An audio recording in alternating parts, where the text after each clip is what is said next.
You're on the internet. Yes.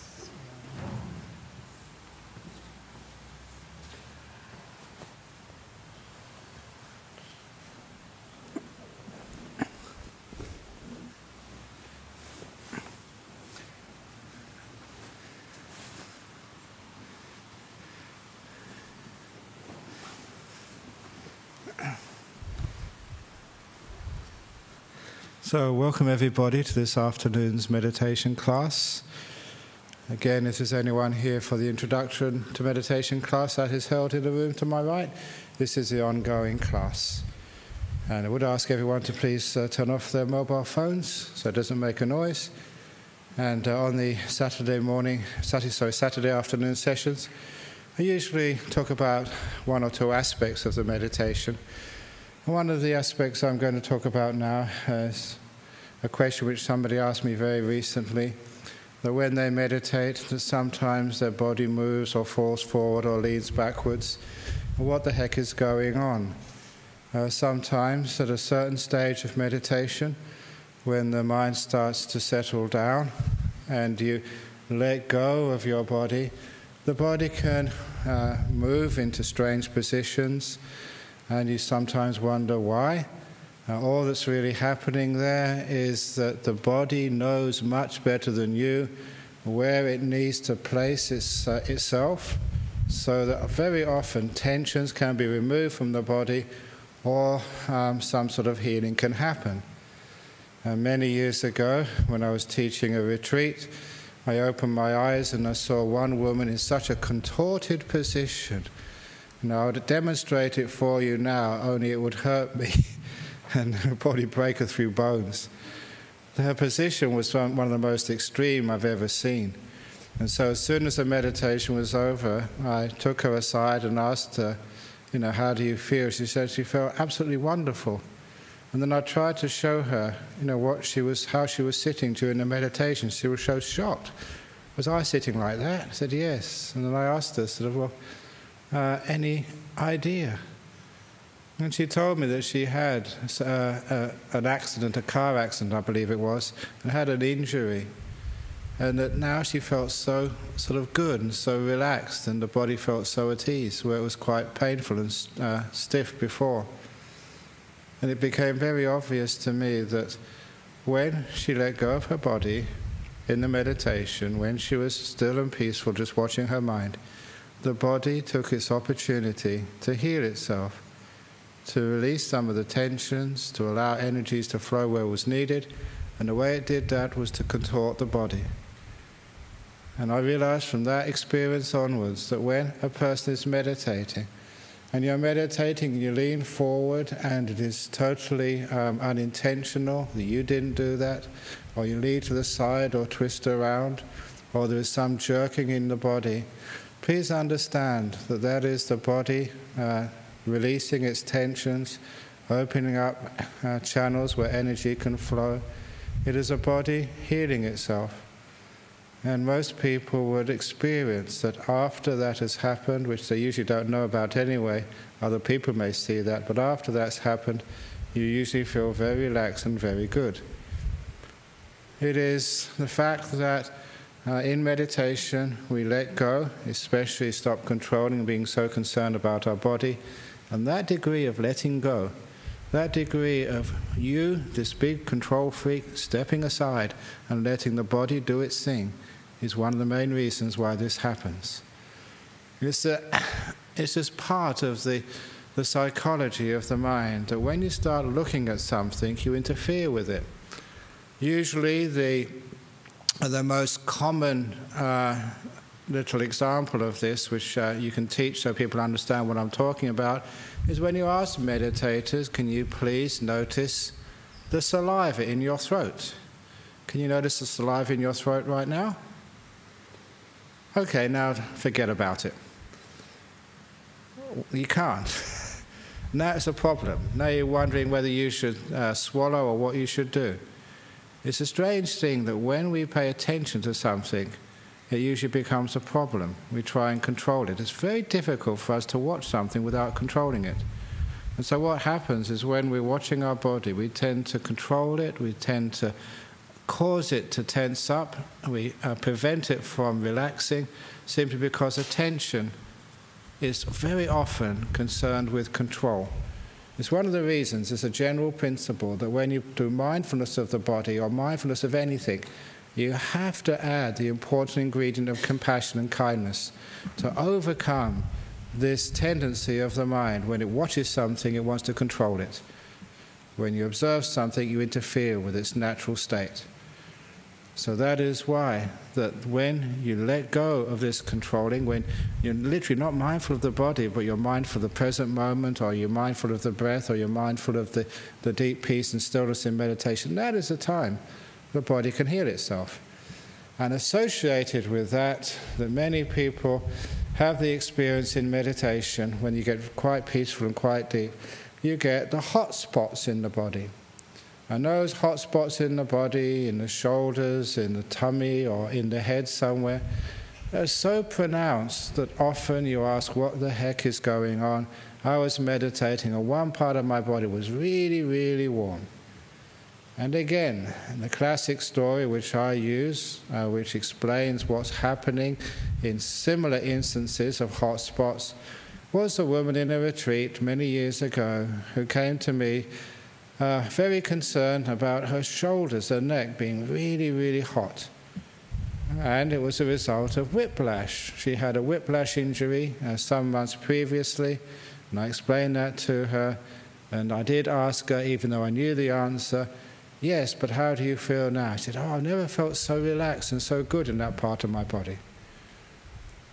Because what had happened when she let go of control, when she was in a peaceful meditation, the body for once had a chance to send its energies to that injured part of her body, to release the tensions, to heal the muscles, whatever it was going on in there. The body was doing its therapeutic job.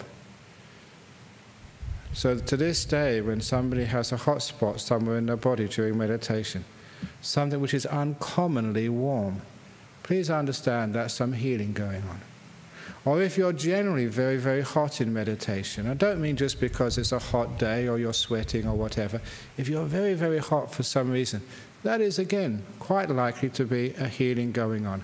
Now, I'm not talking about that heat when you first start meditating, because when you first begin meditation, sometimes you do feel uncommonly hot, but that's the same phenomena as when you've been driving your car and you turn off the engine. Your car's going to be hot, the engine's going to be hot, because it's been doing a lot of work, and this is just as your body metabolism starts to slow down, the excess heat from your body just coming out. It's just because you're in a transition from being active to being very still, and excess energy just gets burnt off as heat in the beginning minutes of your meditation. So I'm not talking about the beginning of your meditation, I'm talking about that middle to later part when you really get peaceful, you get still, and you feel heat in the body. If that happens, please don't disturb it. Please don't get worried what's going on here. The answer is, it's a healing happening. You're letting go, you're being peace, and you're allowing things to flow through the body. And that does teach you a lot about the power of just letting go, and the power of just allowing things to balance, nature to do its job when you get out of the way. Too often the problem in our life is controlling, and the solution is learning how to let things go, let things be, and sort themselves out, which they often do. And the trick is, how on earth do we do this? How do we let go? We've got an injury in the body, we've got an ache in the body, we've got a disease in the body. How can we not be concerned about it? And this is how you do it. In this meditation, first of all, being kind to your body, being aware of it, being kind, and then learning how to put the body aside and attend to the mental world. The mental world is what we're doing. We've relaxed the body, now we're relaxing the mental world. And then we realize present moment awareness, no past, no future. Get into the present moment, the first stage of relaxing the mental world. Then some silence of the mind, not talking to yourself or thinking too much. And after that, just watching the breathing. And you find that is the way that you're letting go of things. Little by little, you're letting go of one thing after another, after another, after another. Not trying to let go of everything all in one go, but one thing after another. Putting the body aside, letting that go, letting time go, the past and the future, letting that disappear, and then afterwards letting this thinking disappear, all these words, and letting everything disappear except for the breath. It's a training in how to let things go, how to be aware without controlling. I'll just mention, just the last couple of minutes, that when you do become aware of the breath, again, you will find the first time you watch the breath, it becomes unnatural, a little bit tense, a little bit, it's the result of when you watch, you're controlling it a little bit. When you watch the breath, it is unpleasant when you first begin. Please understand that's natural. Just relax with it, be kind with it, and you'll find after a few minutes, the breath will go to its natural state, as it would be if you weren't watching it. So you have to add that kindness, that letting go with the breath, so it returns to its natural state. So this is actually how we meditate. We learn how to let go, and that letting go leads to a lot of physical therapy for the body, let alone for the mind. So I just wanted to focus on that, because some of you may come up and said, oh, my back started to go back, my head started to lift, my body started to twist, or I started rocking forward. What was going on? Just the body doing its thing. Let it be. Don't worry about it. It's good. The body knows much better than you what to do, so just let it be. It'll disappear in its own time once the healing is done. Well done. You're being peaceful. Okay, is there any questions about that from the floor? Okay, so let's do some meditation. So if you like to adjust your posture, and again, for anyone who's come in late, this is the ongoing course. If you come here for the introduction to meditation class, that is in the room to my left. This is the ongoing class for those who meditated many times before.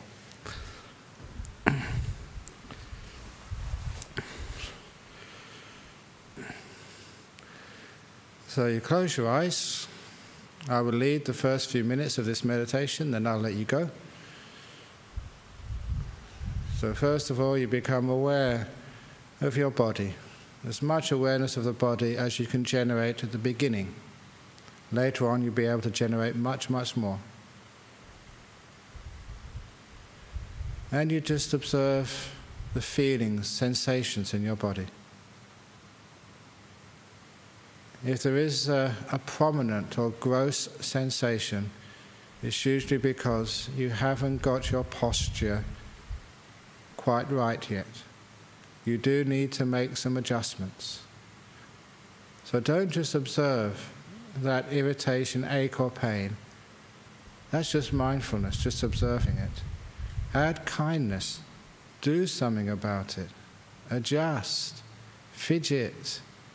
Get the legs, the hands, the arms, the bottom in exactly the correct position by feeling it. Even your bottom on the chair or the cushion. Do you think you can sustain it like that for 45 minutes, the length of this meditation?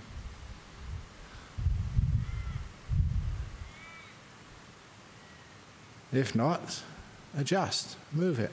It's better to move it now than to experience discomfort in the middle of the meditation period.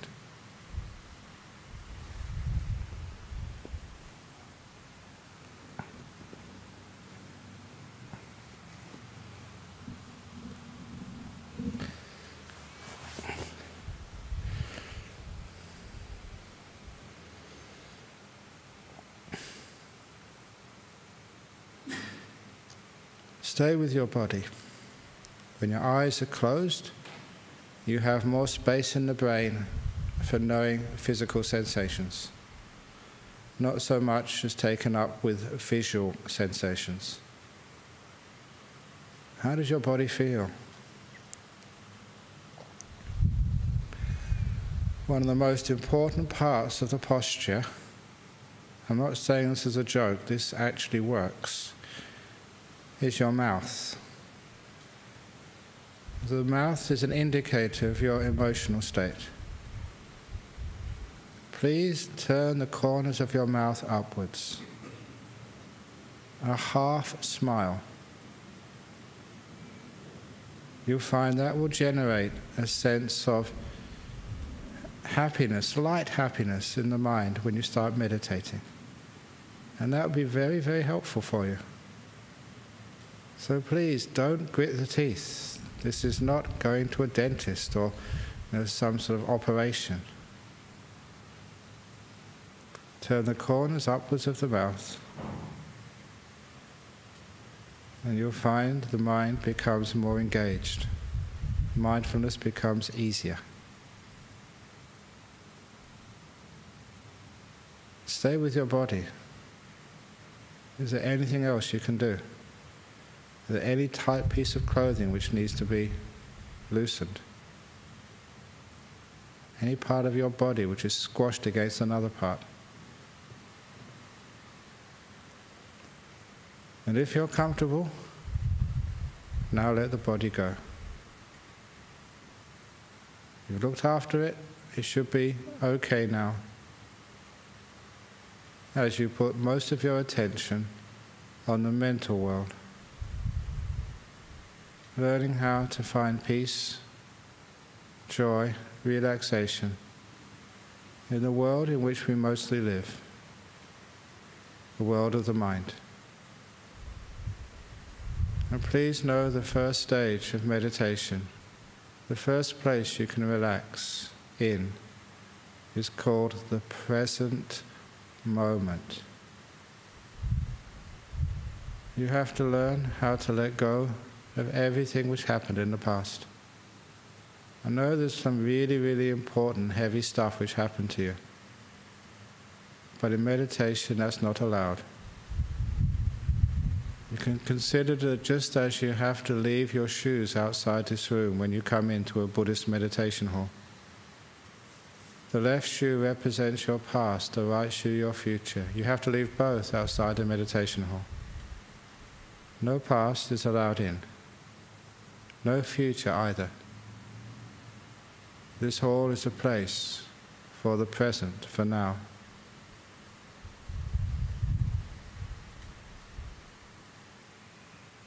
And as for the future, you have some very important, difficult things ahead of you. The best way to prepare for them is to be in this moment. Now is the time your future is being made. The present is the only place you can do anything for your future. You make this present moment peaceful, happy, compassionate, and you are doing as much as you possibly can to have a future of peace, health, and compassion. This is where you build it, right now.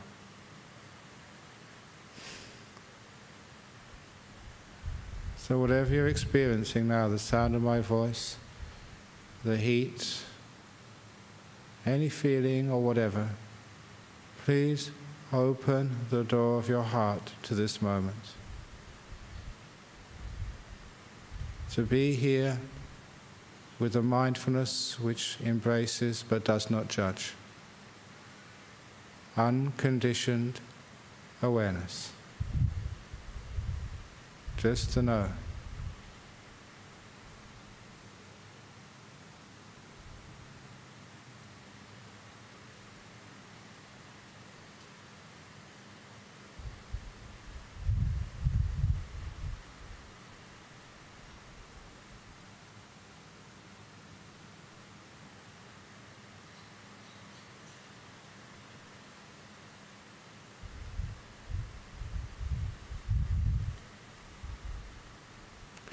Just being here. Meditation is all about being here. In every moment, being more fully right here. Not somewhere else, not the past, not the future. Not in think land. But just being here.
just being in the present moment.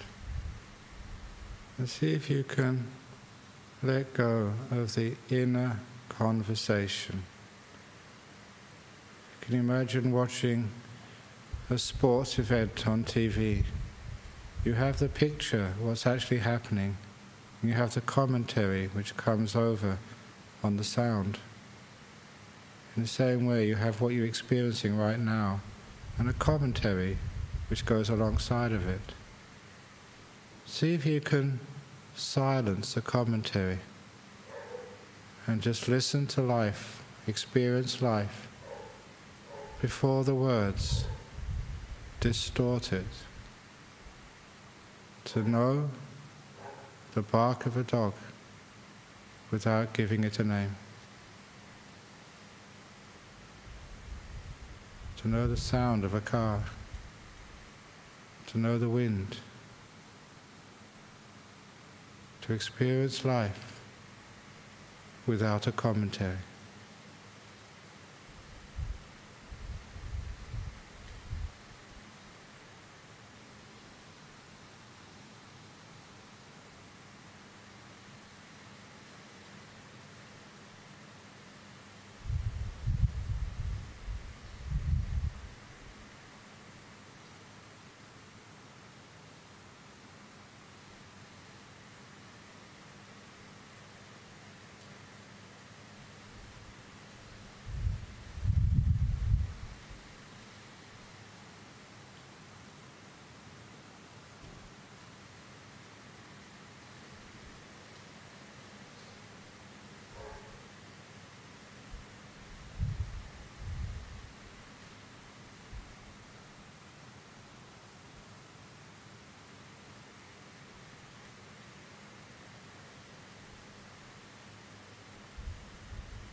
those who want to anchor their mindfulness on the breathing, just to know the sensation of breath as it goes in, to experience the sensation of breath as it goes out, always in the present, silent,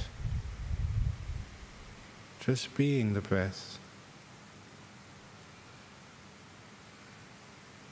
understanding when you first watch it, you disturb it with kindness and softness. It settles down again. Your job is just to be the breath.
It's getting very close to the end of the meditation now.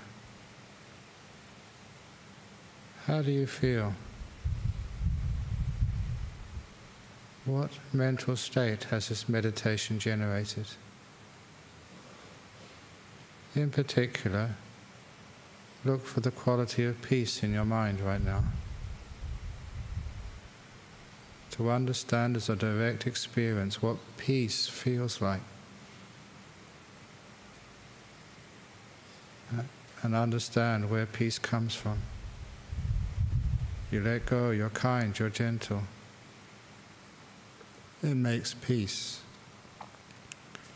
You strive, you try to control. It just makes more tension, the opposite. How much freedom do you feel? What is freedom? You can experience directly the freedom from desires. Where the mind is not pushed and pulled by wants and dislikes. How free that feels. It is called contentment, the freedom from wanting.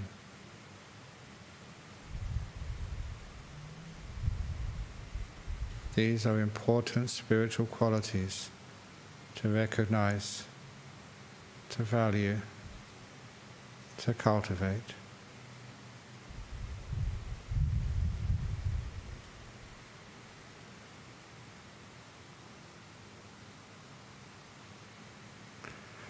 I am now going to ring the gong 3 times. Please respect the gong and listen to every sound before you open your eyes. The 3 ringings of the gong.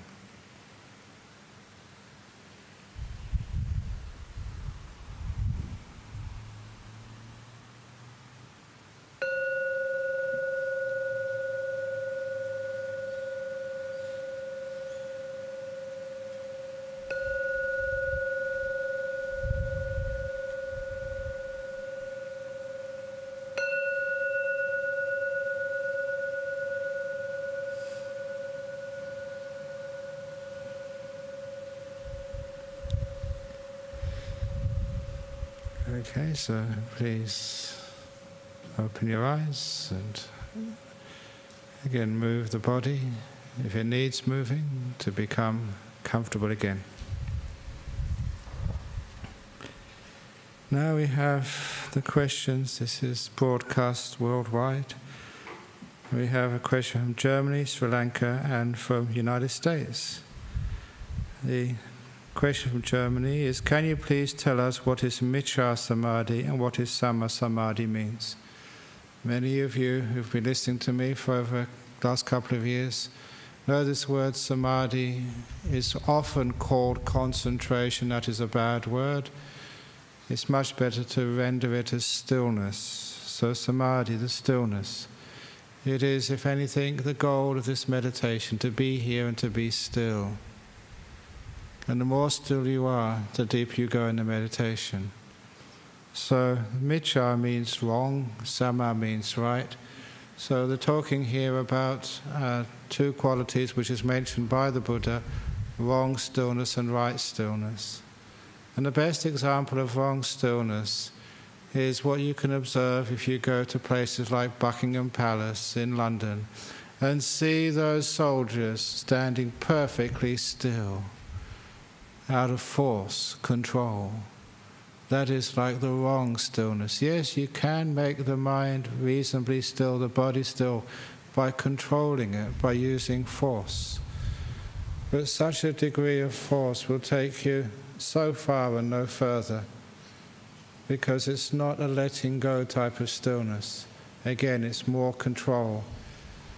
The right type of stillness is the stillness born of letting go, where you literally let go of this controller, this doer, this will, and just allow things to become still naturally. The example I usually give, you've seen this before, but I do it so that people worldwide can see it. I usually take a glass of water, which I'm getting now. The job of meditation is hold the water perfectly still. I can get it reasonably still by force, by holding it. But I can never get it perfectly still. That is wrong stillness, trying to hold the water still. Right stillness, the easy way, where you get very deep and very still, is putting the water down, letting it go. Interesting thing you notice in this exercise, which is similar to what happens when you really let go in the mind. When you first put the water down, it moves more. You've lost control. The mind goes a bit wobbly. But after a short while, the water is almost perfectly still. I could never hold it that still. That is right stillness. The stillness which comes from letting go. That, from trying hard to hold it still, that is wrong stillness. Now a question from Rohanta in Sri Lanka. What is the best way to balance restlessness and worry at the start of the meditation and tina mita, which is sloth and torpor, when the body relaxes? You don't balance these things. You have to overcome both of them. Because if you try and balance sort of your sleepiness by thinking and by being active, yes, you can actually overcome sleepiness. As one monk once told me, he was a bit of a not a good example of a monk. He said, oh, if ever you feel sleepy, just think sexual fantasies, then you'll never go asleep. It's true, but that's not the purpose of meditation. So the only way to overcome restlessness and worry, restlessness is when you want something. The more you want, the more the mind moves. Going back to the simile, the cup. Restlessness is the shaking of the cup. Wanting this, wanting that. And that is the restlessness. The opposite of restlessness is if you're content, if you're happy to be here, that this is good enough. I'm not trying to get deep meditation or jhanas and enlightenment. Every time you set a goal, the separation between where you are and where you want to be, that is the cause of restlessness, wanting something. So even wanting good things like deep meditation, jhanas is powerful deep meditations, or enlightenment states, that's a beautiful thing to want, but it's still you're separated from where you want to be. Here I am now, and I want to be over there. That is a cause of restlessness. So you don't balance these things. You let go of restlessness, first of all. And it is very common that once you let go of restlessness, tiredness comes. That is natural in our modern world when people work so much and think too much. As soon as you let go and are content, the brain in particular takes a chance to catch up on its lack of energy. You get dull. Well done, that is par for the course. If you try and fight that dullness by putting forth effort, striving, whatever it is, I'm going to really watch my breath now, I'm going to really put maximum effort in. Yes, you can sort of overcome the dullness, but you just fall back into restlessness again. That is not the way. The way is to be content with your dullness, to let it be, to be kind to it, to be gentle, making peace with the dullness. Because what you're doing then is you're allowing the dullness to vanish naturally. All the dullness in the mind is your mindfulness is weak, simply because all the energy has been going into striving. When you stop the energy going into striving, struggling, wanting, controlling, when the energy stops going into that black hole, it's free to flow into knowing. The mindfulness gets the energy rather than the active, controlling, doing, wanting mind. Literally, the dullness just vanishes, very similar to the mist in the early morning when the sun rises. letting go evaporates the dullness. I know that I've been meditating for such a long time. If I'm dull, because I travel and work a lot, if I'm dull, I let that dullness be. I never fight it. Because I know if I fight it, yeah, I can overcome it, but then I'm restless. I let it be. It's a wonderful thing to watch. Yeah, you're dull. Nothing wrong with that. I'm dull. I'm at peace with my dullness. I open the door of my heart to my dullness. And because I don't fight it, the dullness starts to vanish. The sun of mindfulness just gets rid of it. And soon after a while, the dullness is vanished. I'm awake. But I'm not awake and restless. I'm awake and peaceful. And I just carry on like that, and you get into great deep meditations. So please, please, please, don't fight dullness. Don't think you're balancing restlessness and dullness. Let things go. Be content. Be kind. Be compassionate. Open the door of your heart to anything in meditation. It's called letting it be with compassion. Making peace, being kind, being gentle. You find the restlessness goes first of all, and lastly, the dullness goes. And you get into great meditations. And lastly, Rocky from the United States. How do you keep... wonder if that is Sylvester Stallone. He was Rocky, wasn't he? Maybe this might be from Sylvester Stallone, it says Rocky from the United States. How do you keep arguments you had early in the day from interfering with meditationally? I frequently have arguments popping up in my head which keep me from relaxing. Number one, don't have arguments. It's a waste of time having arguments with people. They never believe what you say anyway. You can't convince them. So if people say it's a duck, don't say it's a chicken, it's a duck. If they say it's something else, you just agree with them, for goodness sake. If you want to know where that story comes from, look at opening the door of your heart in the United States. Who ordered a truckload of dung? That is the story of the chicken and the duck. It's a waste of time having arguments. Whatever your partner or someone else says, just agree with them. And then you can go and do what you want afterwards. But if you have had an argument, one of the reasons why they keep popping up in the head, why you can't let it go, is just the attachment we have to those arguments. Maybe you've lost faith, maybe it's your ego, maybe it's really sort of hurt you and dented your opinion of yourself of being right. So please let go of the sense of self, let go of the ego, and you find it's very easy to let go of the past. In particular, it's most modern people, they can let go of the wonderful things that have happened to them in the past, but they have such a difficult job of letting go of the bad things which has happened in the past. So there is a method which I've taught on Friday nights. I taught it in Hong Kong last week. It's very powerful. If you've had an argument earlier in the day, just before you do your meditation, write it down on a piece of paper. In psychology, it's called acknowledging it, bringing up, admitting there was an argument, something unpleasant. Write down the unpleasant things which have happened to you today before you meditate.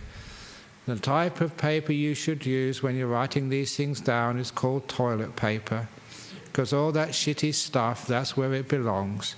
So write the argument down on the toilet paper. Once you've written it down in detail, read it to yourself, just to acknowledge, yes, this argument happened, yes, I lost it, or yes, whatever.